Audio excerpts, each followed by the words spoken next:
Hello, learners of English, wherever you are. Today we will be answering some ACT English section of the test questions together. So, without further ado, let's share the screen and start answering some of the ACT questions. Okay.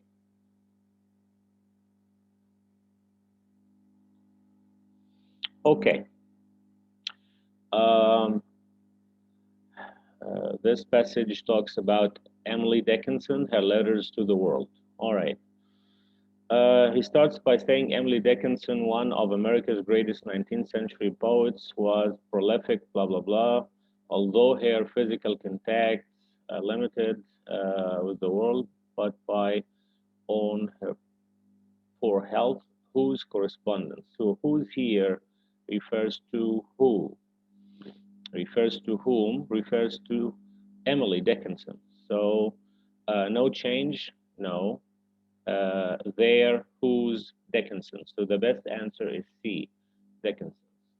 If there is a little bit of a distance between the antecedent and the pronoun that refers back to it, it's always a good idea to repeat it at least one more time to avoid misunderstanding or ambiguity. So the best answer is C. 62, extensive over correspondence. So Dickinson's correspondence was extensive over 1,000 letters. So in 62 here, um, no change because we know that after the colon, there's an explanation or if we have a list, for example, or something. So he's saying that her correspondence is extensive. She wrote like 1,000 letters or so. Then he explains over 1,000 letters to upwards of 100 correspondence. Okay, so it's an explanation. When we have something similar, we should use a colon. Okay, let's move to 63 here, and it reads, as a young woman, she wrote of pining for a Valentine and of visiting. No change. Don't begin new paragraph as a young woman, comma, she wrote. Begin new paragraph as a young woman, she wrote. Um, begin new paragraph as a young woman, comma, she wrote. It shouldn't be a new paragraph because it starts with Dickinson's life of letters range from playful to serious. So it's B, do not begin new paragraph as a young woman, comma, she wrote. So the comma should be after a young woman, okay? Not after, in other words, after the subject or as a young woman, comma, she, and we continue, not after the verb here. Okay, 64 of visiting of, but if we read a little bit before, it says of binding for a Valentine and of visiting. This is parallelism, so should be the same, and so we opt for the first choice, F, no change. Okay, so 64F. As for 65 here, Dickinson stayed in contact with correspondents for many years. Given that all the choices are true, which one best develops the paragraph's focus on the roles that letters played in her life? No change. Her personal interests also included keen observation of natural blah blah blah. No, though she produced volumes of letters, none were shared. No, because we just learned that she shares that with over 100 correspondents and over 1,000 letters. She enjoyed hearing their news and reflecting with them on political events. I think this would have the best effect for her loving to share and exchange letters with others. Okay, how about number 66? It reads here, uh, such things so much. Other letters are solemn, semicolon, speaking of relatives and so on. Should we say that? Or solemn they speak, or solemn speaking of, or solemn period speaking of. Of course, it's wrong to say no change because we should not use uh, a, a semicolon to in between an independent clause and a participial. So we should use a comma between an independent clause or IC and a participial. So H would be the best answer here. All right. Okay. Speaking of relatives and friends whom had died, we use whom if it represents the object, and who if it represents the subject. So the relatives and friends are the ones who died. So B, who, would be the best answer. Who in the nominative case and whom in the objective case. Or in other words, who to replace the subject and whom to replace the object. So the best answer here is B. Let's move to 68. It reads, okay, uh, one significant one significant aspect of their relationship was that Susan, okay, was perhaps the only reader of Emily's poems in progress. Okay, so uh, aspect of this relationship was that we shouldn't use a colon after verb to be. Okay, and if we choose was that Susan, I think this would be a good one. H was, comma, that Susan. We shouldn't also divide was and that with a colon. Was that Susan, and then comma, doesn't sound good also. So G, no punctuation. Remember, if we have a choice with no punctuation, and it is, the meaning is correct, so always opt for that. If we have one of the uh, choices with no punctuation and it sounds correct, then go for it. Okay, also go for the shortest answer, as you know. Okay, how about 69? It says, Susan might frequently have given feedback on her work. Okay, have given feedback on her work. Hmm. Okay, no change. Her feedback on Emily's, or have given Emily feedback on her.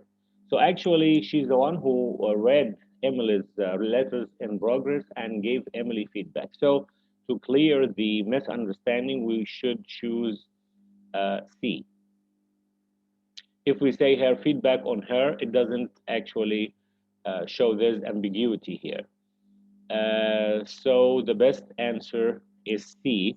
So it reads, have given Emily feedback on her, blah, blah, blah.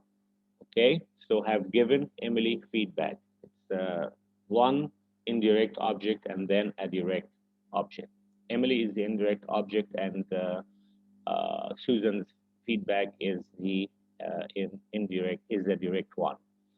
All right, so if we move to 60, to 70 here, yeah, poems, comma, composed at her home in Amherst, Massachusetts. At one point, Emily sent a draft of her poem, safe in their alabaster chambers, to Susan. Okay. Uh, no change. Poems which varied in form, style, and blah, blah, blah.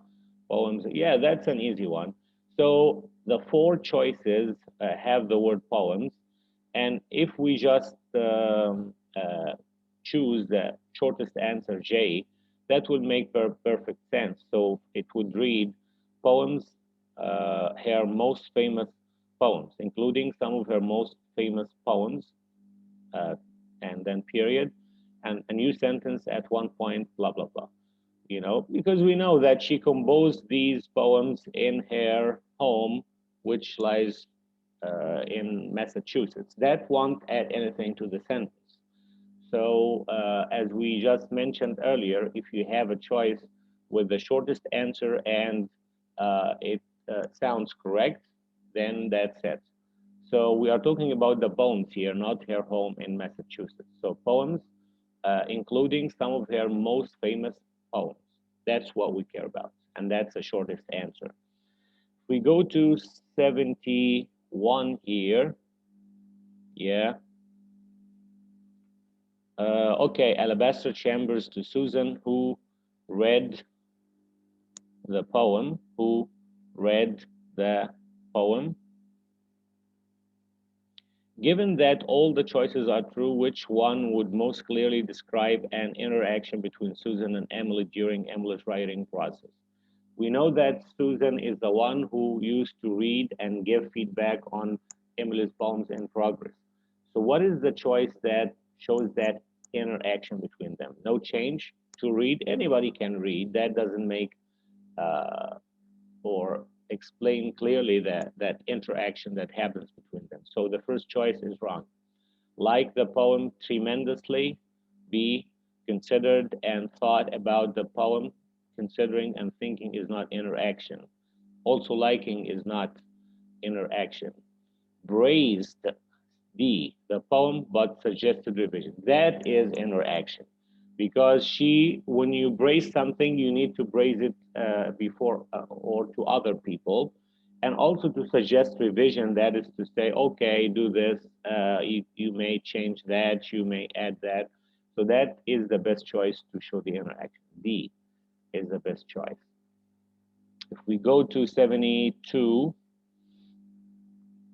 okay, it reads as a result, Emily wrote two other versions of the second stanza. As a result of this interaction and feedback from Susan, Emily wrote two other versions. I think no change here. Sounds correct. Emily wrote two other versions. Rewrote two other alternate. H rewrote two additional alternate. No, sounds awkward. Wrote two alternate revised. No, that is the shortest and best answer, which is no change. So F is the best answer. About 73, it reads, Dickinson's last 20 years of letters many over 1,500 words in length reveals. That's wrong because there's no subject-verb agreement. We're talking about years of letters. Reveal, not reveals. Remember that if some people get it wrong because they think the nearest word to reveals is length. So length is singular, so we should add an S to the verb, which is wrong. We don't care about what comes in between the subject and the verb if it's a prepositional phrase and the last word of that prepositional phrase is singular word, okay? So the verb should not be singular. The verb doesn't follow the object of the preposition. It follows the subject of the sentence. If the subject of the sentence is plural, the verb should be plural. If the subject is singular, the verb is singular. Here the subject letters, plural, so we should opt for choice B, reveal, with no S. If we go to 74, okay, the breadth and depth of one's connection to the world.